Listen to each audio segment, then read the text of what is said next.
Shout out sa Cloud, baka naman yung ibang mga products ninyo taga Dasmariñas, Cavite lang naman akit. Sobrang amazing ng facial wash na to. Wala akong masabi. So ayan yung aking face. Ayan, ayan, ayan. O diba? Natural light. Hi guys! Kamusta kayo? And welcome back again sa aking YouTube channel. For today's video, isi-share ko sa inyo yung bagong facial wash na ginagamit ko. Actually, 1 week ko na siya mahigit ginagamit at ngayon ko lang siya nagawa ng review at naka-order na rin ako ng pangalawang bottle ko kahit na hindi ko pa nauubos yung kauna-unahang bottle na binili ko. Bago tayo mag-umpisa, kung hindi ka pa nakasubscribe, mag-subscribe sa aking YouTube channel, i-click yung katabing bell notification para updated ka sa mga bagong video na aking ina-upload at mag-comment ka dyan sa baba kung nakagamit ka na rin ba at kung ano yung na-experience mo habang ginagamit mo etong facial wash na to. Disclaimer lang guys, etong facial wash na to or etong mga products na babanggitin ko on this video ay hindi sponsor. So, lahat ito ay binili ko my own money. Kaya naman, shout out sa Cloud at sana naman makabisita tayo sa kanilang office. Dito lang kasi yung office nila sa Dasmariñas, Cavite. Yes po, taga Dasmariñas, Cavite lang po ako at yung opisina nila, yung manufacturing nila is dito din talaga ginagawa sa Dasmariñas, Cavite. Ito yung isa sa pinaka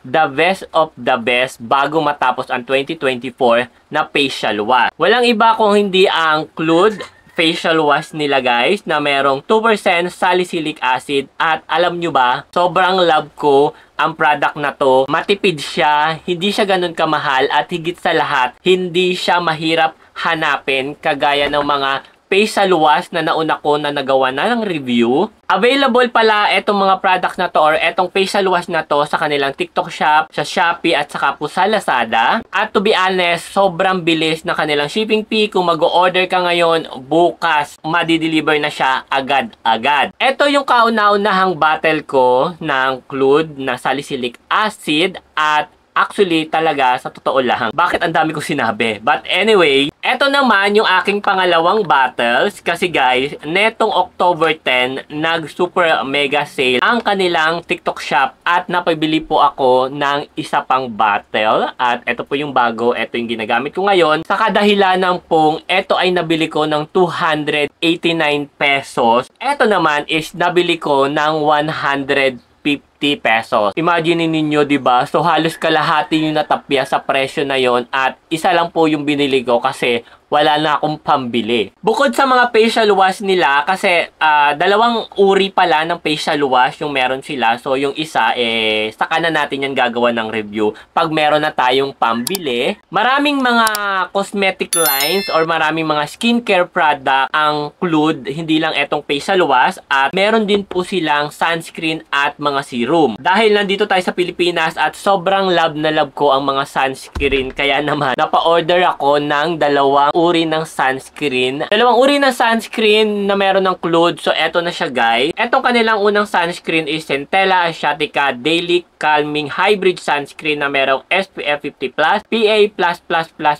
To be honest guys, hindi ko pa to nagagamit. At eto yung gagamitin ko bukas pag pumasok ako ng trabaho. Ang isa sa nagustuhan ko sa kanilang sunscreen ay etong isa. Yung kanilang Ceramide Daily Barrier Hybrid Sunscreen na meron ding SPF 50 PA++++ or SPF 50+, PA++++.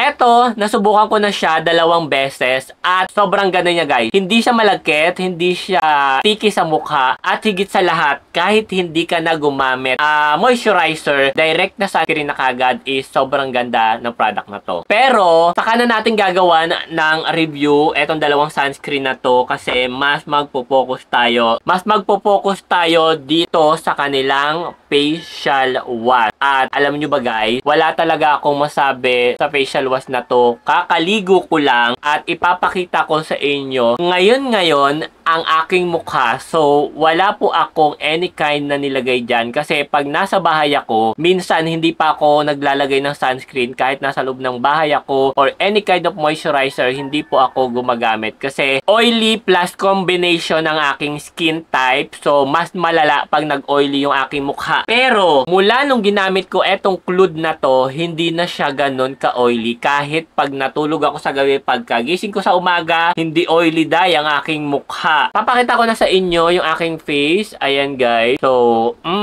pak, diba? Oh, wala tayong tagyawat, wala tayong masyadong mga, ano man tawag doon, pimple mark. So, etong aking noo lang, medyo ma-brown-brown siya ng very, very light. But, aside from that, eto, yung aking mukha. Using this product, guys, sobrang amazing ng facial wash na to. Wala akong masabi. So, ayan yung aking face. Ayan, ayan, ayan. O, diba? Natural light. Walang any kind na ipinahid dyan. Hindi tayo kagaya ng mga ibang nagre-review ng mga skincare product na gumagamit ng mga tinted sunscreen, gumagamit ng mga makeup or whatever. Nagtataka lang kasi ako guys, dun sa mga gumagawa ng mga skincare product review na bakit kailangan pa nilang mag-makeup, bakit pa nilang gumamit ng mga tinted sunscreen. So, alam nyo ba na hate ko ang tinted sunscreen? Kasi, basta, hate ko ang tinted sunscreen kasi itinatago niya yung lahat ng mga ano man tawag doon, mga uka-uka o yung mga dark spot ng iyong mukha. Pero ako talaga, hate